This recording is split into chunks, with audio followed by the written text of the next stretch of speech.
بسم الله الرحمن الرحيم دمان waxaa salaamaya bahweynta Soomaaliyeed meel walba daafaca caalamka kaga sugan yihiin inta ka bacdi runtii waxaan rabaa inaan la wadaago fanaskayga hees uu sameeyay abwaan Axmed Maxamed Nadiif ereyada laxanka basaga iskale codkuna waa aniga heesan runtii waxa laga sameeyay qiso dhaba oo markaa abwaan ka sameeyay kutuubay sugan ku diray fariimaha kudul marayo jeedada mana dirna xayside kugu daalay anigu horta dhagax tixeediyo darbi shuba miyaa tahay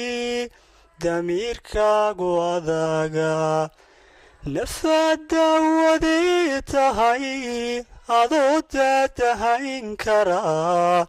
inadibuga gurata waa ku danimo xumo nafsi baana ku dihin adigoo daldheeriyo dibadiyo ku maqan Yurub